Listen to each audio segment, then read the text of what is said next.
As you all know, India is a land of fairs and festivals. People of different communities from different religions live here. They celebrate a number of festivals around the year. The festivals like Ganesh Chaturthi, Basant Panchami, Diwali, Dasahara, Raksha Bandhan, Eid ul Fitr, Christmas, Buddha Jayanti and Mahavir Jayanti etc. are celebrated by different communities in different regions of the country. As you all know, India is a land of fairs and festivals. India होची festivals पर्व पर्वाणी रो देश पर्व पर्वाणी रो land. People of different communities from different religion live here. अनेक community रो अनेक वर्ग रो और अनेक धर्म रो लोक एठी रहंती. They celebrate a number of festivals around the year.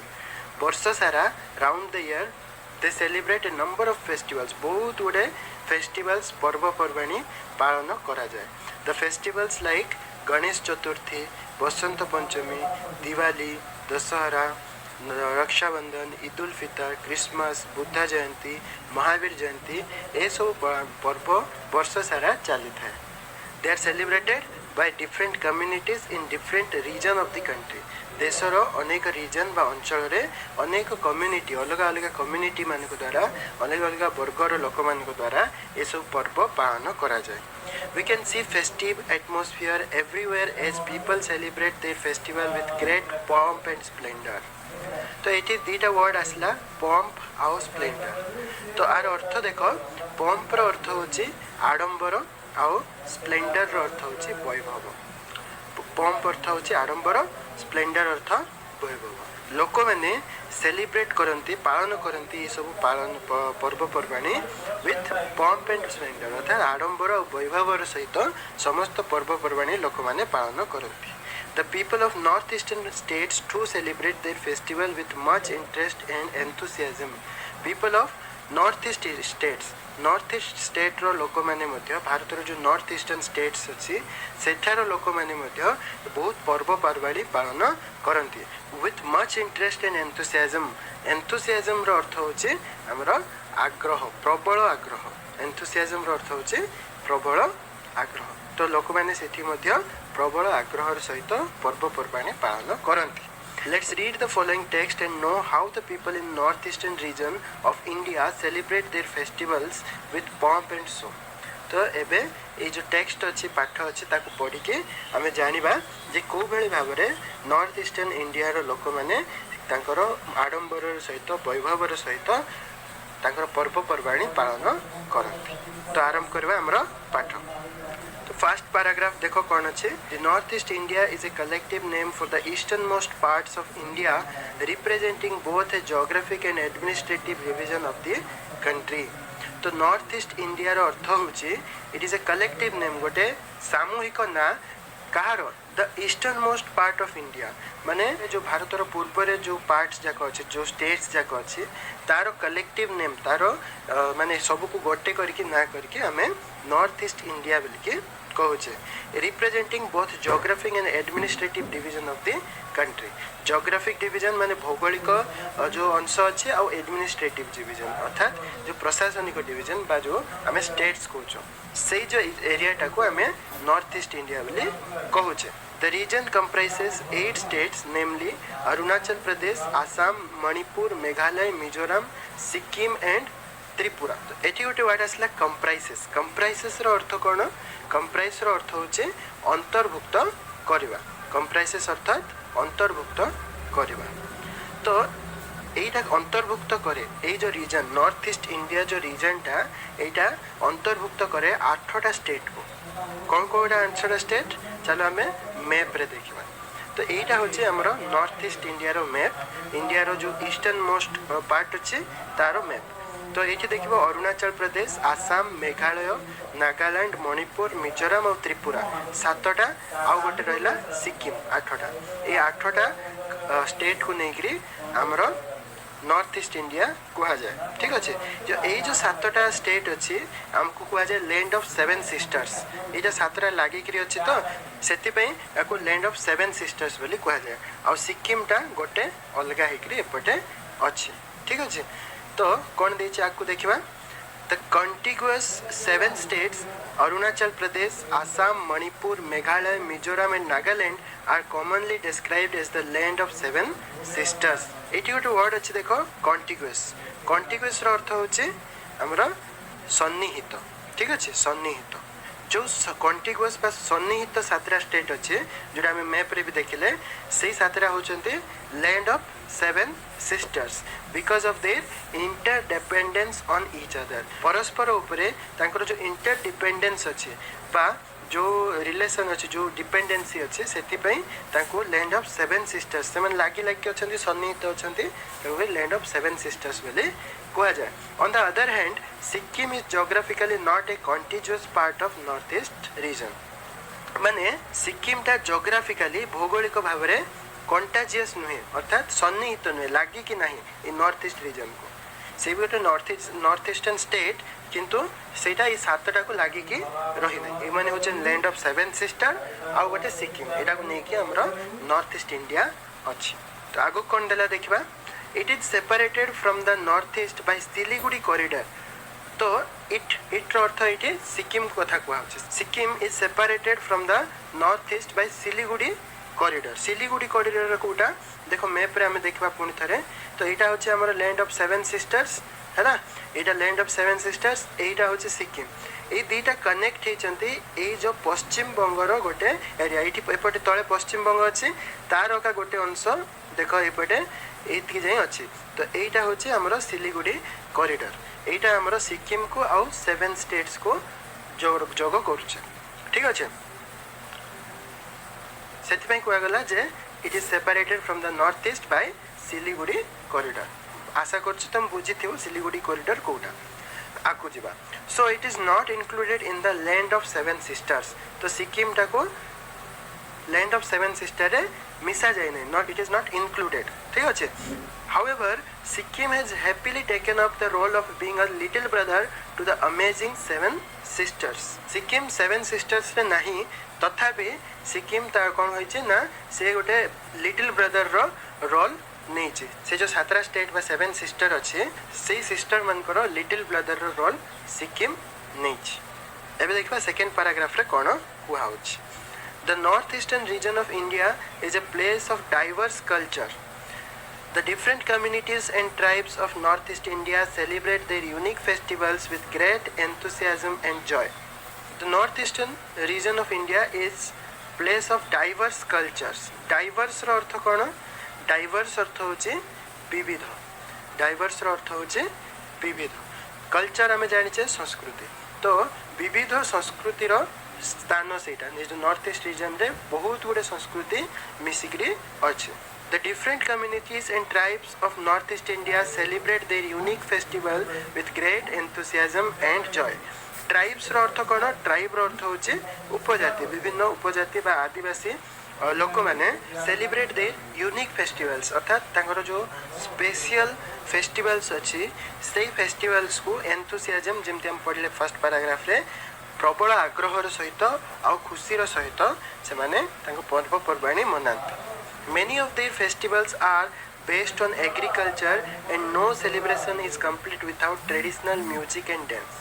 तांकर जो फेस्टिवल्स अछि पर्व पर्वाणी अछि सेतिरे सेटा बेस्ड ऑन एग्रीकल्चर. सेटा मुख्यतः कृषि सहित जड़ित रहे. No celebration is complete without traditional music and dance. Traditional अर्थ कोन. ट्रेडिशनल अर्थ होचे पारंपरिक. तो पारंपरिक म्यूजिक गीत आउ नाच द्वारा सब जाक फेस्टिवल पालन करा जाता है. जीवा हमें नेक्स्ट पैराग्राफ को. तो थर्ड पैराग्राफ रे कोन अछि देखबा. Blessed with lush greenery and mighty river Brahmaputra, the people of Assam have a lot to celebrate. तो थर्ड पैराग्राफ रे हमर फेस्टिवल्स जाक आरंभ हैला. तो इट्रो आरंभ हैला हमर आसाम रो. तो blessed with lush greenery. lush रो अर्थ इति घंच बा परिपूर्ण. तो घंच बा परिपूर्ण ग्रीनरी बा गछ लता वृक्ष लता द्वारा and the mighty river Brahmaputra. Brahmaputra भली विशाल नदी आउ जो परिपूर्ण सबुजिमा द्वारा आसाम भरपूर रही. The people of Assam have a lot to celebrate. बहुत गुड़े पर्वपर्वाणी अच्छी जोटा कि आसाम रे पालन करा जाए, स्पेशली जो बिहू पर्व.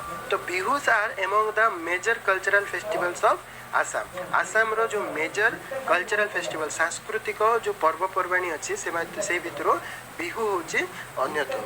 दे are a series of 3 prominent festivals. Prominent रो अर्थ कौन? प्रोमिनेंट अर्थ होची विशिष्ट. जो बिहू फेस्टिवल्स अच्छी सेटा गोटे फेस्टिवल नुहे, it is a series of 3 prominent festivals. 3टा विशिष्ट पर्व रो जो सीरीजटा अच्छे, जो श्रृंखलाटा अच्छे, ताको बिहू पर्व बोली कहा जाए. कौन कौन 3टा प्रोमिनेंट फेस्टिवल ना? रंगोली बिहू, कंगोली बिहू एंड भोगली बिहू. ये प्रकार 3टा बिहू पर्व पालन करा जाए आसाम रे. देखिबा गोटे गोटे करी कौन कौन. फर्स्ट देखिबा रंगाली बिहू. तो Rongali Bihu also known as Bohag Bihu. रंगाली बिहूर अन्य नाम होची Bohag Bihu and it is celebrated in mid April with the onset of spring. तो ऑनसेट रो अर्थ कौन? ऑनसेट अर्थ होची आगमन.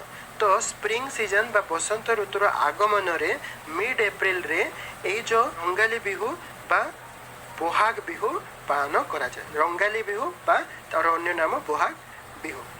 It is the beginning of sowing season. Sowing season जो बुणीवा सीजन बा फसल आरंभ सीजन रे एटा पालन करा जाए. It also marks the start of new year there.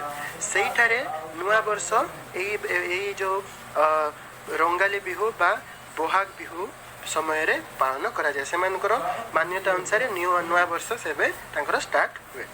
तो फर्स्ट टाइम देखिले रंगाली बिहू बा तार अन्य नाम थिला बोहाग बिहू. एबे देखिबा हमें कोंगाली बिहू बा तार अन्य नाम अछि Kati Bihu. It is celebrated in mid October. एटा मिड अक्टोबर समय रे सेलिब्रेट करा जाए, पालन करा जाए.